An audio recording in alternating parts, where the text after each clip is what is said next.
All right, dude. Yeah. We're fucking here. T-Rob, We're on. what's going on? We're on, dude. Okay. How's it going? How's it going? Good. How you doing, brother?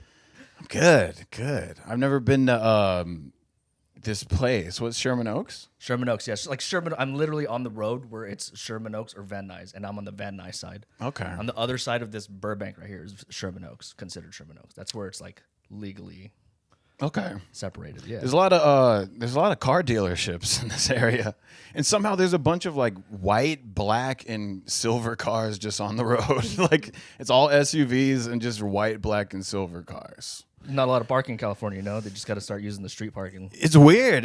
I don't know. Every time I'm in like a suburban adjacent place, it makes me feel weird. It reminds me of home. Home? Yeah. Give me 1 second. Let me see if I'm recording over here. Sorry. Roe versus Wade. Speaking of home, home is what for you? I'm from Cincinnati. Okay. So from Cincinnati, I've been out here for 7 years. Yeah. It's been great. What brought you out here? Comedy. In a very roundabout way. Yeah. I think everyone, to some extent, comes out here for that. And then, Sorry, is it? It is on. yeah. I'm so sorry. Is that a commercial? Do you have premium? Sorry, guys. He's a fucking shit up, man. YouTube. All right, now, sorry. Your attention is all mine. I'm so sorry. Yeah, it's So all good. Cincinnati. You moved here 7 years ago. 7 years ago, yeah, I came out for comedy, kind of stepped in a roundabout way. So I was like, oh, I want to like work on set, like one of those things. So I was Okay. like, oh, I want to be like I want to like get in by like being a PA and seeing how the crew and stuff. And I was like, I didn't want to do that shit. Long hours, dude. They suck. Yeah, it really sucks. And also that like model of like, oh, I'm going to like be a PA and then maybe I'll be a personal assistant and then maybe someone will read my script and all that. So I think in the first 2 years or maybe like the first year, I was like, oh, I'm going to do that. And I was like, I just want to perform. Did you ever work on set? No, like I had a buddy that was in film school. Okay. So he was really nice and he did one of those things where he was like, oh, my buddy's doing like a independent thing. Maybe you could, come and help out on set and stuff. So then when I would meet them, they'd be like, oh, who are you? And I'm like, oh, yeah, I'm Sean's friend. And then they'll be like, okay, well, get this, get that, get this. And I'm like, okay. Yeah. So they just look at you as a PA. They're just like, okay, I don't know who you are. Yeah.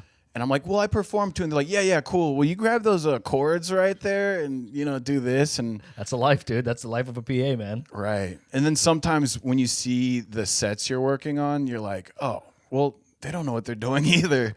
So then, I don't know. No, I agree. That's 100%, dude. Like, you're just kind of trying to figure it out most of the time. You know what I mean? Right. Like, on paper, everything looks good. Yeah. But once you are in the trenches, then anything goes. Yeah.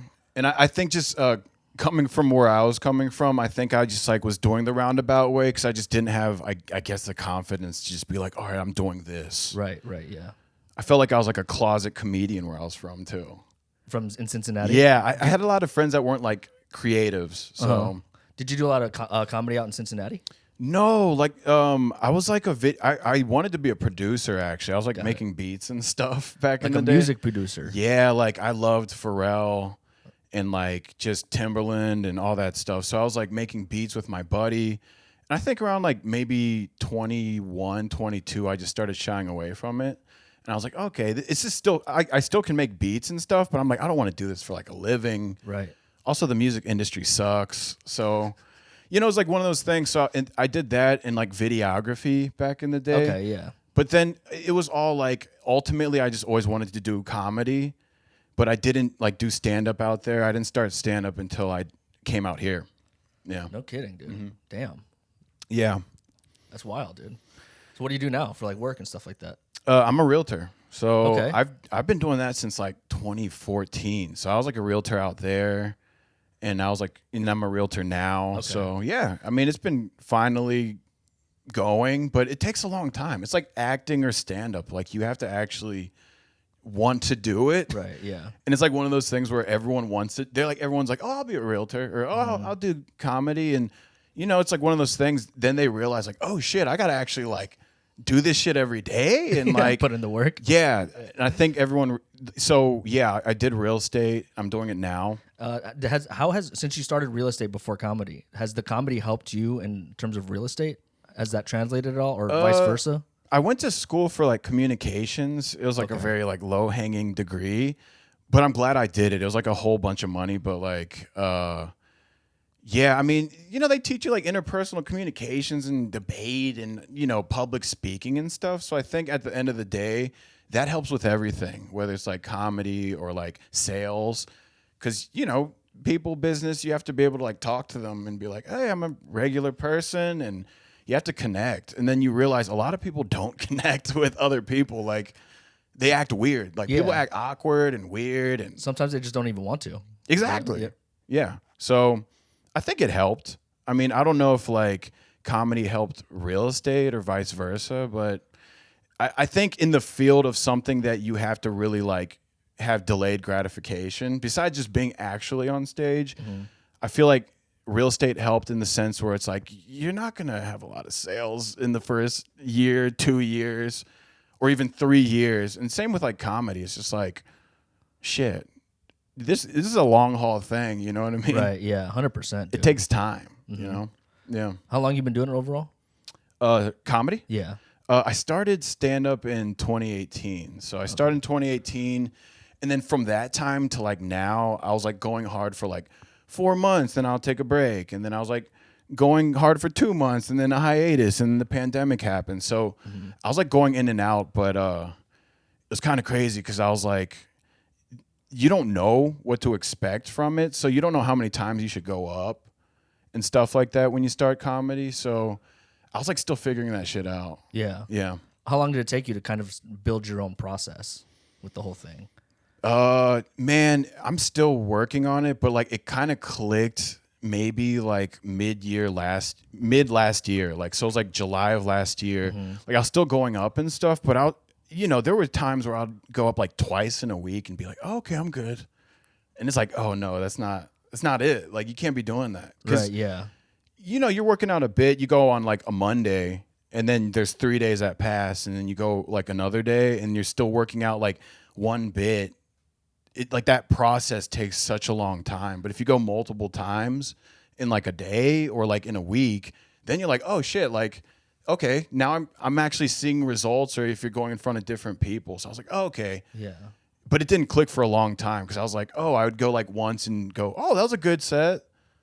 And then like a week will pass, and then I'll go to a different place and do the same set, and it sucks. And I'm like, what? Okay. So it's like, I think the frequency was the thing that didn't click for me early on. Right. Yeah.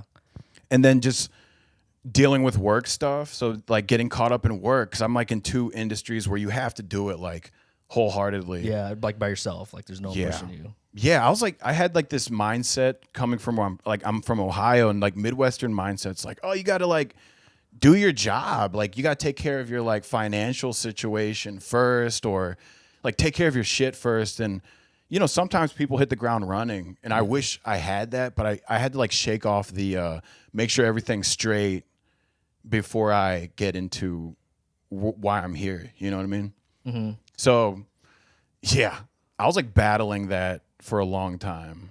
And then I think just not like, in the last year or two, I was like, oh, okay, all this makes sense now. All right, I need to start going up more. Right. And yeah, just doing it more frequently. Right. Yeah.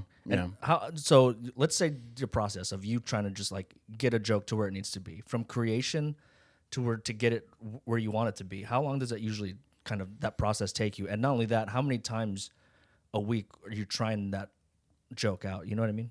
It's sporadic as hell. Like I don't even know. Like I have bits where I've written it. Like I have like 4,000 notes in my Apple Notes, and I have like voice notes, but it's just all constant like words and random shit. So if something's poking up constantly, I'll like try it out. I'll like go to the improv mic and maybe mention it, or sometimes I'm not writing out the full joke.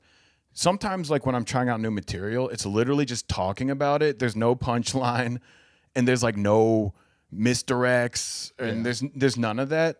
But I'll talk about it enough where then it's in the back of my mind, and then after like a bunch of mics, then I'll be like, oh, I'll be like sleeping or something, or I'll be like sitting down. I'll be like, oh, I can misdirect it with that and add like tags. Yeah. But I'm not good at just writing. I've been trying to do that and then being okay with saying like, oh, I can't just write and just make a full joke. Yeah. Because I think most people, when you start stand-up, you're like, all right, I'm going to do setup, punchline. And then you try it on stage, and you're like, wait, that was dog shit. That was dumb. Exactly. It doesn't even feel genuine. Right, yeah. So, I don't know, man. It's tough. Like, a lot of my bits that I do on stage now, like at a show,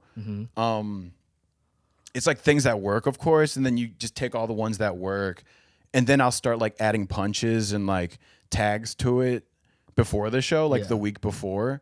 But like during the mics, I do my best to just kind of like try to play, as, you know, cliche as it sounds, but just like play, just like try to be silly, try to like channel these things. But like, it's like messy. I don't even know. It is kind of a messy thing. And I feel like you can't just sit there and write it. Like you got to write it, then go up and kind of try it out because the wording is so particular, you know, in terms of what words come after another. Some people are good at that. That's like some people's superpower. Like they're great at joke writing, but then they might not be that animated. And I'm still trying to figure that out. Like I know I'm funny.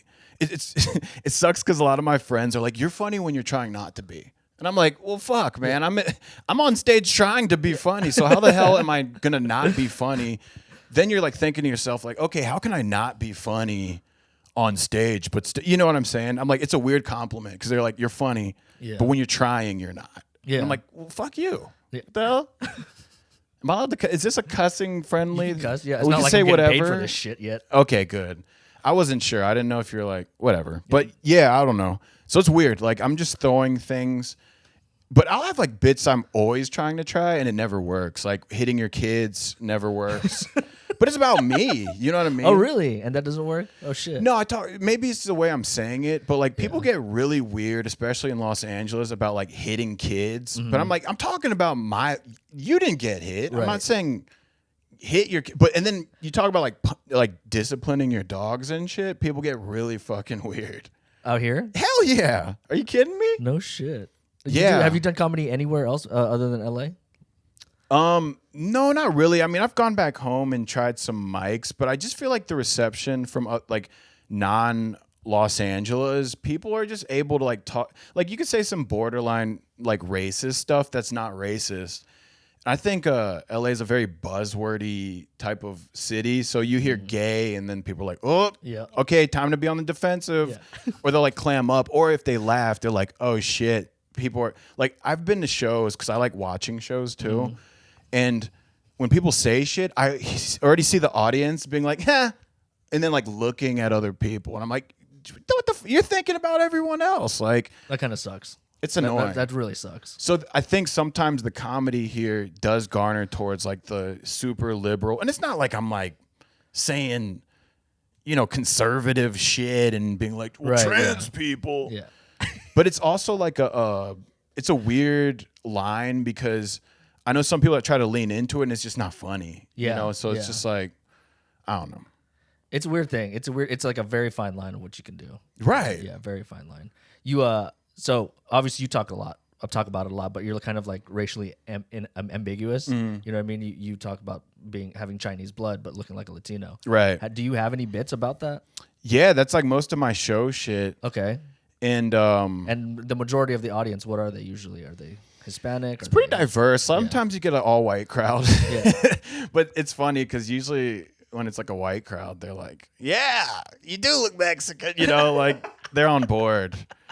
But, you know, it's like what I'm realizing is because, you know, there's a lot of racially ambiguous people, but I'm looking at it. It's almost like one of those things like if I see a girl that's mixed like me, sometimes I'm like, oh, it's like my sister and shit. But then you see white people, black people, they date people that look like them all the time. You know what I mean? This is crazy that you bring that up because I've never really dated an Asian chick. Does it feel like incestuous? Yeah, dude. It's like, it really feels like all my cousins, my mom, my sister. It's weird, dude. So I'm just never like, even like, it doesn't even matter too. Like they could be Korean, have, you know, a different look, but it's just the Asian thing. Dude. It's programming, man. It's fucked up because I think racially ambiguous women are beautiful, like half Asian and all that shit. So, but sometimes I get those feelings. I'm like, oh, this girl looks like my sister, bro. Like this fucking. She's pretty, but she look like my sister. Like, I'm not gonna fucking do that. But like, then man, there's people from back at home in Cincinnati, and I like hop on Facebook to see like who passed away and shit, and like there's like dudes like marrying women that look like them, like same nose, same face. And I'm like, dude, that's weird, bro. That is so weird. It's a lot. That's a lot. I've had ex-girlfriends, they married dudes that look like their brother and shit. I'm like, yikes. Bro, that's so weird. That is so strange. But yeah, I touch on racially and all that to say, like on stage, sometimes I'm like, oh, well, I saw another racially ambiguous person, and it's almost like the same bit. Oh, like I'm Middle Eastern, people say I'm Mexican. It's like it's a lot of like same punches. I see. But then you see other comics and they're like whatever race, and you just touch on the stuff that relates to you. So I can't think about, oh, this racially ambiguous person gets mistaken as Mexican as well, Mm-hmm. But a lot of my show stuff, like at shows, it's about my appearance because it's like talk about what they see. Got it. It's like a good icebreaker. Yeah, absolutely. Yeah. Absolutely. So you were joking about going on Facebook to see who died. Yeah. Is there a lot of people? There's some truth. There's a lot of truth. I mean, it's all truth. Like, yeah, I like. There's people that I've gone to college with, and they like died. How? There was like a girl that had like bone cancer, and we used to party, man. She used to, she used to do She was a party girl, Like I met. She wasn't like the best of friends. Like a lot of people I went to college with were horrible people. I'm not saying she was a horrible person, right. but like. It was like a lot of partying in that group of the people I was around. So we weren't like the best of pals, but yeah, she had like cancer. And then like a girl that my buddy was his ex-girlfriend of like 4 years. They used to like live together. She passed away. And I was like, holy shit. It's a wild thing, dude, when you know people who pass away. Right. And it's close to home. It was like more college people than like high school people or other groups. But like, I was just like, I get like real yikes about it, and then I'll be like, all right, let's go on Facebook and see what happened. Now it's just like, oh yeah, let me just see what happened. That's the social media for that. Yeah. It's wild. It's a wild thing, dude. It's creepy, man, because we're in our 30s, so you're seeing a lot of that stuff, and then you're like, yikes, like better get it in, Yeah, like real shit. It is wild with that mental health stuff. I mean, not to get that too. Down, you know what I mean? But it's crazy what it can do to people, man. There's a lot of people back home that were hit with like the whole epidemic of heroin and fentanyl. Yeah. Is that what it is out there in Cincinnati? Like all that stuff? Yeah. It was opioids when I was in high school, dude. Everyone was opioids. Yeah. People were like heavy on pills, but that shit gets you. Like dude, that taxes your organs bad and fucks you up. A lot of young people, like there was a dude I was friends with, and a lot of his classmates, like upwards of like 5 or 6 of his classmates were like got touched on that shit, like lost their lives. And I'm like, whoa. You just go down a fucking hole, dude. It's creepy, man. It gives me the heebs. Yeah. Yeah. It's wild. You never done them? No, I don't partake in that. Have you seen the movie SLC Punk? Why does it sound familiar? I don't. You know the dude that played Scooby-Doo? I forgot his name, but he was in like She's All That, and he was in Starship Troopers, and he was Scooby-Doo or Shaggy. Yeah. That guy. Matthew Lillard. Yeah. He was in this movie called SLC Punk, and there were like these punk dudes in the 90s. Okay. I don't know if the movie came out at that time. Mm-hmm. And there was this one scene where they were like partying or whatever, and his buddy had a headache, and they were, they were just like getting drunk and shit. And he's like, "Oh, dude, like let me get some like aspirin," and some dude just gave him like a pill, and he just had like a headache. And the next day, like it was like a crazy night, and he like tries to wake up his buddy, and his buddy's just blue, vomit. What the fuck? Are you serious? And he like took some fucked up pill, and that scene was like so heavy. God damn. And I don't trust pressed pills or anything because you don't know. People can literally press them at home. Like you could get that kit. You could be eating anything. For real? Fuck yeah. You could be eating God. that shit. I have a buddy that partakes in like Molly and doing all type in coke and shit. And I'm like, bro, you are dancing with the devil because fentanyl is wild. Yeah. Like, yeah, fucking buying, opening up the borders and shit. And there's a lot of fentanyl action. But no matter what, I was like, I'm not taking no pills. Like never done coke, none of that shit. I've done weed. I've maybe like smoked allegedly opium. Allegedly opium. It was like putty. I don't know what it was. I don't even know what the fuck that is. That was like some 1500 shit. Like, Hash, maybe it was just hash. Yeah. It was I've never seen supposedly- what opioid looks like. The smoking form. I've never seen that shit. It looks like a brown putty, but it could have just been like, hash. Yeah, that sounds like. And hash. they're like, opium, dude. And I was like, okay. It just Fuck made it. me feel like it was just weed or something. Yeah. But I don't do hard anything. Yeah, I took one of those press pills once. I thought it was Molly, and it wasn't Molly. Really? It was some crazy shit. Dude. What was the effects? So I didn't feel it for like an hour. I took it when I was fucked up, and the homies were just like, his cousin was downtown right in Vegas, and we got it, and fucking, we were just walking around partying, and I went up to the homie. I was like, dude, I don't feel it. And right then, dude, I just turned my head, and everything fishtailed, and I was like, oh my god. Oh, like it delayed? Yeah, apparently it was speed. Oh, that thing. shit. Yeah, Holy I crap. had no idea, but it was Did you fun. feel like you were going to die? Oh, you said it was fun. All right. Well, I mean, it wasn't fun. I mean, the whole fishtail thing, that was like just visually kind of made me nauseous. You know what I mean? Yeah. And then my homies were saying, I talk pretty fast, normal, but they were saying my words were coming out like 1,000 miles an hour. Just like 5 sentences in 2 seconds. Were you sweating and shit? I don't remember. But dude, I had to smoke like 5 blunts to just kind of get to normal. Like we really, literally went home and then they just kept rolling up and then I was finally chill. Have you like done other shit? Like coke and stuff? I've tried it. It's cool. I don't really like it because I'm already hyper as it is. You know? Right. Yeah. You don't want to be more hyper. Exactly. I'll smoke. I smoke weed. You know what I mean? Okay. Just so I'm not so hyper. Yeah. But that's really it, dude. That's really it. I mean, I was like on a kick a couple years ago with like acid and like mushrooms and stuff like that. But Hell yeah. I don't do that shit now. I went on a first date for acid, and we just basically ate like book paper. That's what, there was nothing on it. We like got in a fight. That's what happened. It was book paper. Wait, there's no. No, it was there's like no- I was like it was like a tab, but it had like a little like design on it. And, you know, how it's like supposed Yeah. to be on there. But I was like, we just ate magazine paper. Like, what the fuck was that? She's like, oh, it's from my neighbor. I'm like, do you know your neighbor? And you didn't get high off that? Hell no. I yeah. like got jealous. We were like at a fucking concert. And she was like staring at these like guys, and I was like, "What's good? What's the big idea?" I was like, you know, and it was so weird because like it was like the second or third time we've ever met, so I was like getting in my feelings, I guess, or being like, "Yo, why are you staring at these dudes? Like I can see you staring." And then like she got like mad at me, and I accidentally poured a drink on her head by accident. Damn, by accident. Damn. Yeah, like we had these lays, like those Hawaiian lays things, and I went to like put it. I like made a little cylinder. I made it like a head thing, like a midsummer type situation. But I had like a drink in my hand, and I was like, "Oh, let me put it on your head." And she originally didn't want me to do it, but then I was like, "Put it on her head," and then literally poured like a tequila and soda on her head. And then the end of the night was right there, dude. It was horrible. It was like everything wrong happened. And I was like, I'm not even high. I don't even know if you get high on fucking acid or whatever. Magazine paper. Yeah, I was like, fuck your neighbor. I was like really mad about it. I was like, I would have too. I paid for that shit. Yeah.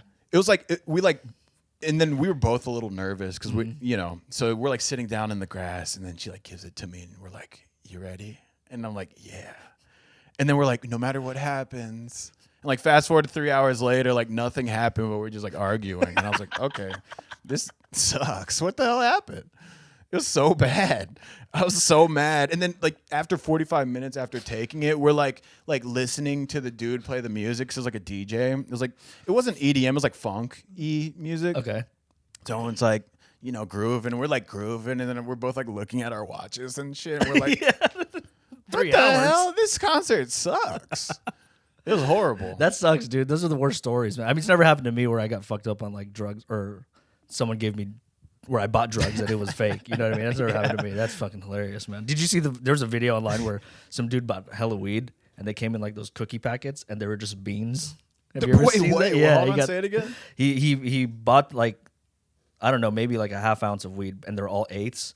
And he opened one of the packaging and he wanted to see the weed, and it was beans, and every single one of those packaging was just beans. Like Beans. uncooked, like Uncooked dry beans. Yeah, uncooked beans. Damn, man, what the hell?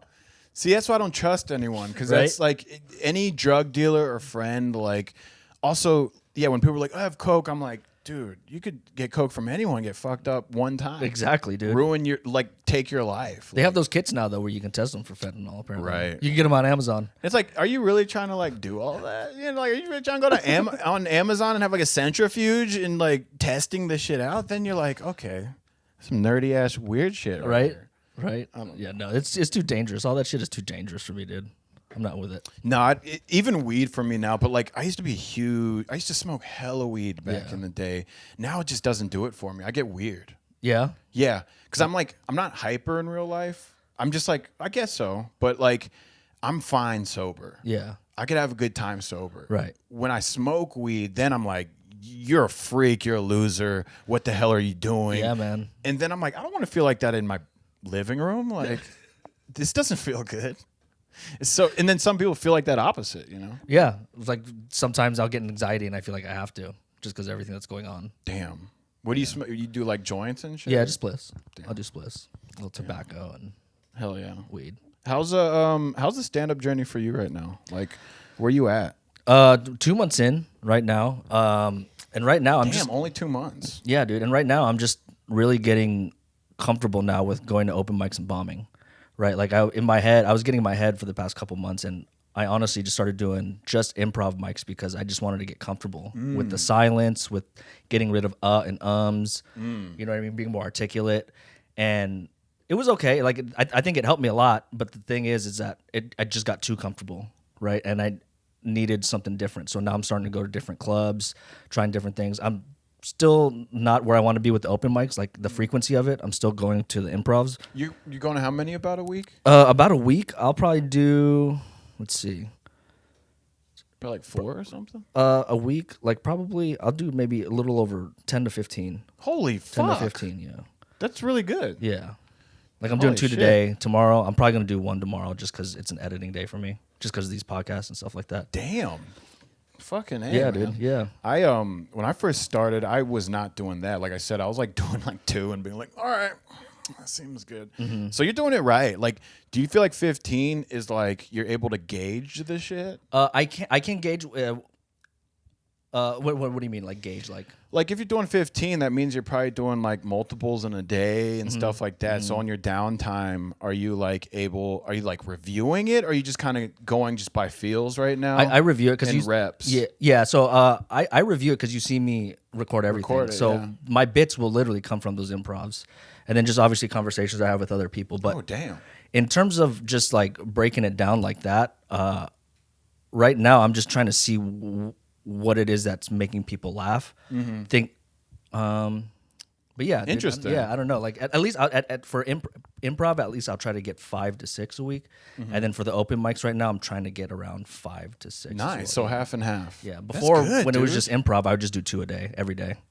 Wow. For 3 weeks. Holy shit. And then I slowed down because it's it got repetitive, right? You exactly. The improv, you get the same topic fucking 8 times a week. Then so you already know the prompts. And right. So that's where I just put the brakes on it, and I was like, okay, now I really got to start writing my own material. But with the editing and the podcast and stuff like that, it's just hard sometimes. But now I'm just learning how to balance everything. Yeah. I love nerding out about people's process because everyone there's no correct way. So it's always cool to hear what's working for people, what's not working for people. Yeah. But even the frequency and stuff. Yeah.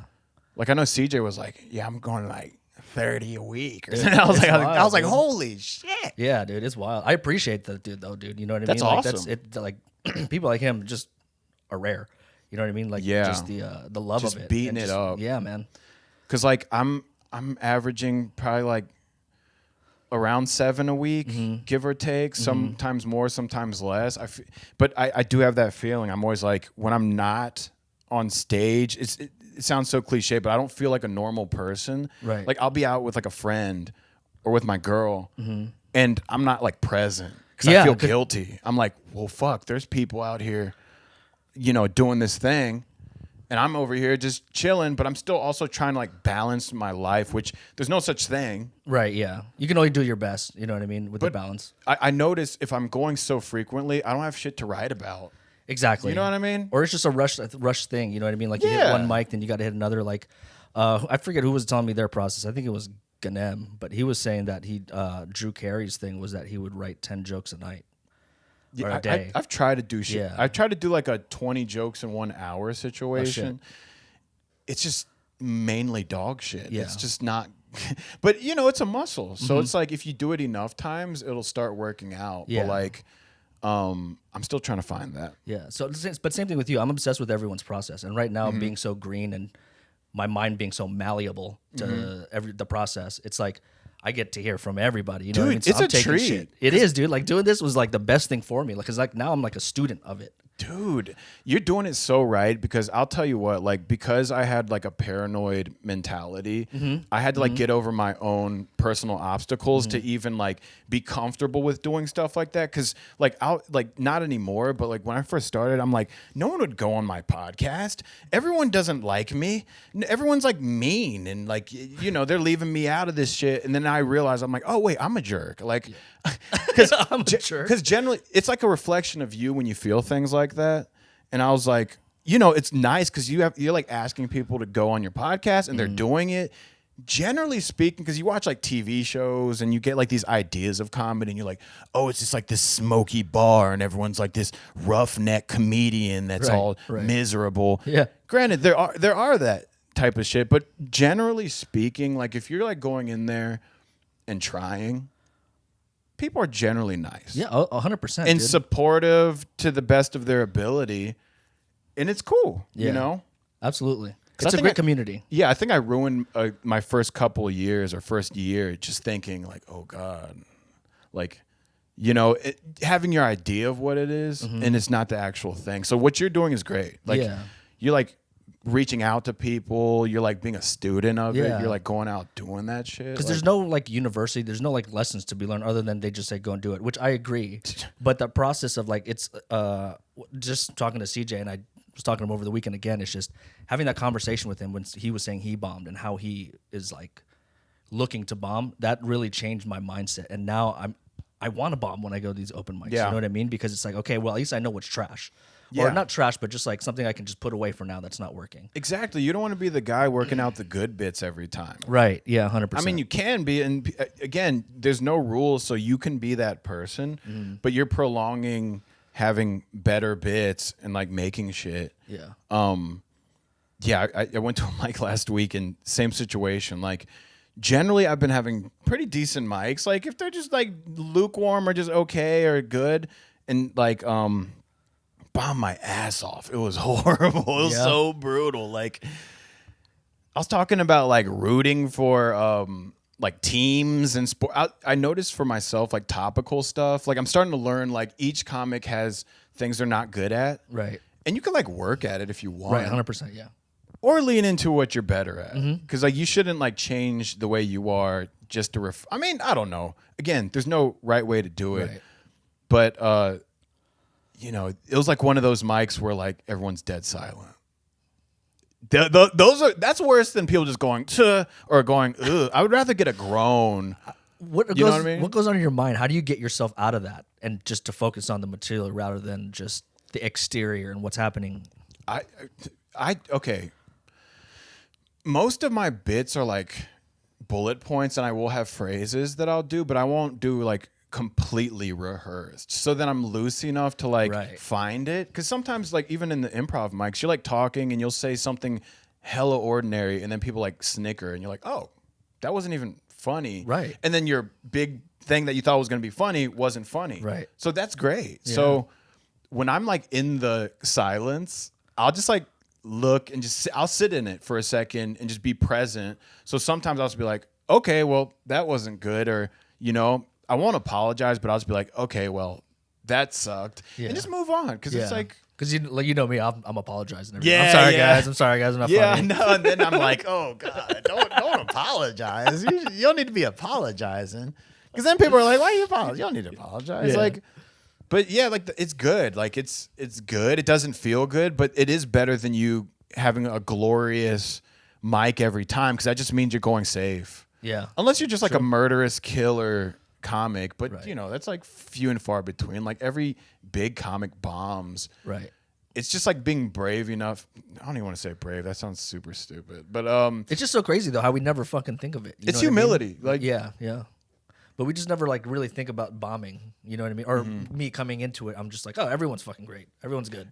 Well, that's a big one, like overestimating everyone. Right. Yeah. And then you're like, all these people are Louis C.K., like killing it. And then, you know, like everyone, like it's nice to see funny people not so well. Not in like a sadistic, like, oh, I want to see them do bad, but it's more like, oh, okay, they're figuring it out too. Everyone's human.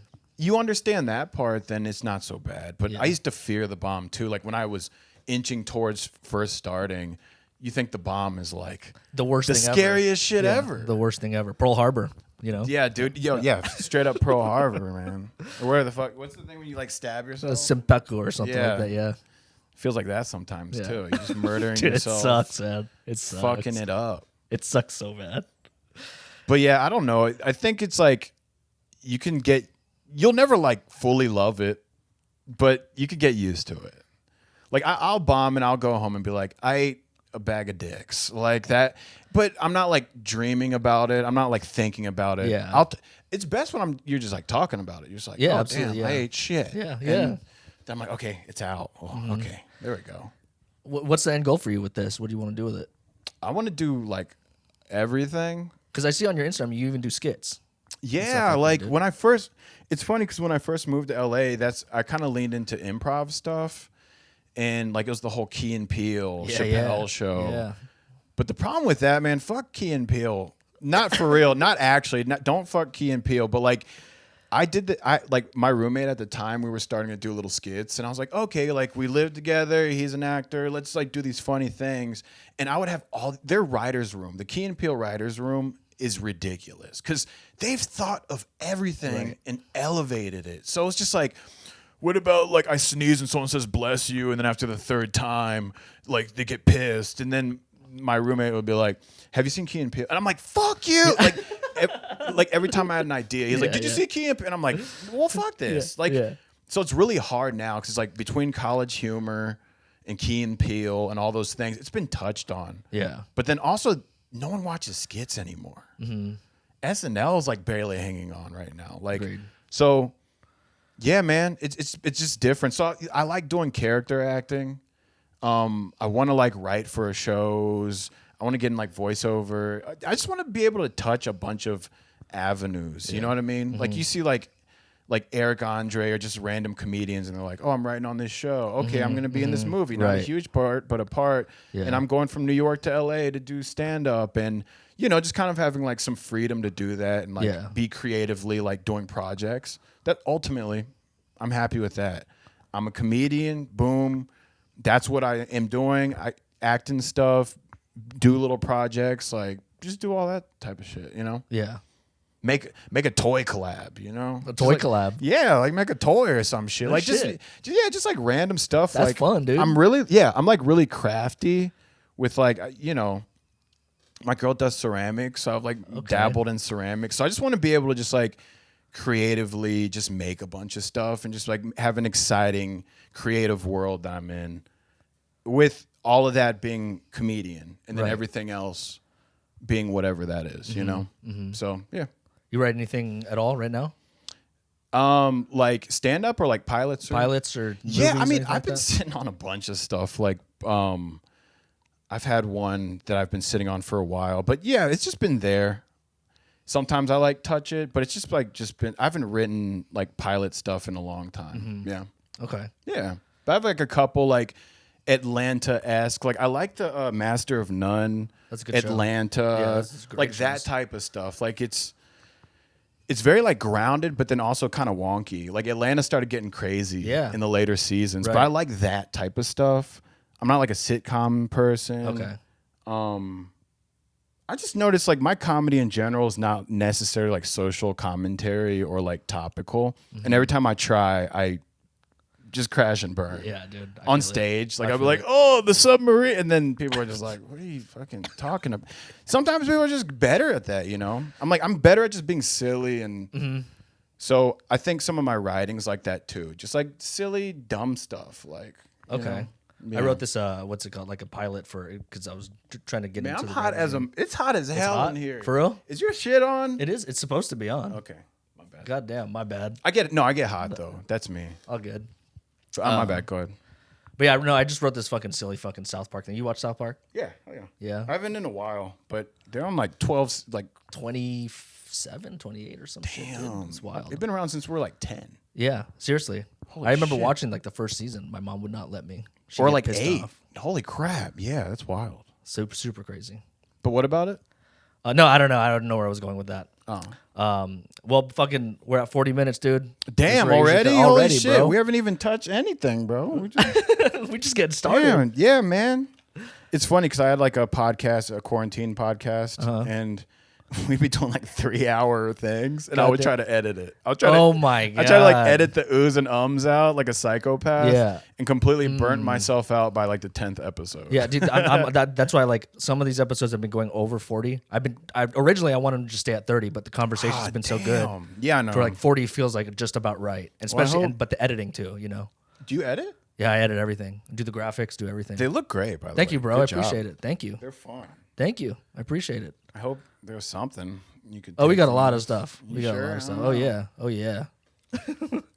I feel like I hope I wasn't like, yeah, comedy, you know, it works like this. No, not at all, dude. It's subjective, right? Everyone's process is subjective. It's Right. what they do to feel comfortable to get better at the craft. And right now, I'm just like I said, malleable, and I want to learn from everybody, no matter Yeah. where they are in their comedy career, you know, or no matter who they are. Yeah, It's great. I think it's a great thing, man, what you're doing. It's like, it's fun. Also, aesthetically, it looks pleasing. And Thank there's you. a lot of, I've been listening a couple of them.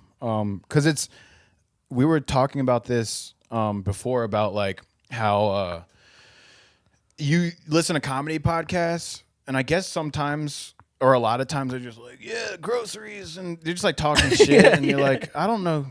I mean, no one knows who I am either, but like, I think it's nice to. I go on to comedy podcasts to sometimes hear some people I've seen at shows, and I like Right. look up their name, and I'm like, I wonder what they were doing in 2017, and listening to their old shit and how they like were working things out. But I love nerding out. That's yeah, good. dude. It's Yeah, good shit, man. bro. I'm having fun. I'm obviously learning a lot. Damn, So. man.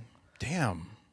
Let's keep going. Let's go Let's to go- the 2 hours. 2 hours. Go 2 hours. Let's go. I want to dive deeper into your psyche. I hope I wasn't talking about myself for Fuck too that, long. dude. I don't have no idea what I'm doing. Honestly, no idea. Is your stuff like on Spotify and Yeah, Apple Spotify. Music? Apple is being weird right now. I'm not sure. There are other two podcasts that have the same name, so I don't know. It could be fucking around with that. I got to get in a hold of them. But Spotify right now, YouTube.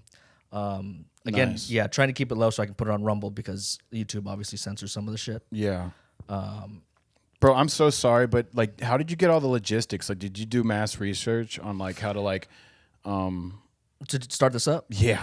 so I actually this one I kind of ran into. I went to Guitar Center and it was right before Joe nice. Menendez. Okay. And I had something that didn't work, or like it just wasn't what I needed. So they gave me this, and then I didn't want to do this where I was syncing up. I just wanted to shoot on something, but it just since it's a phone, it just doesn't have that kind of power. So this is, I just sync it up in post, but it's perfect, dude. Like this right here is all I need. Man, see, I wish we talked about Joe Menendez because I love that guy, man. That guy's he's awesome, man. And like I said, in what the he fourth does- wall and shit. dude, it's great. It's growing so An much. Too, it seems unbelievable like it. place. Yeah. I've only been there for 2 months, like I said, but dude, it's crazy how hard it is to get a class now.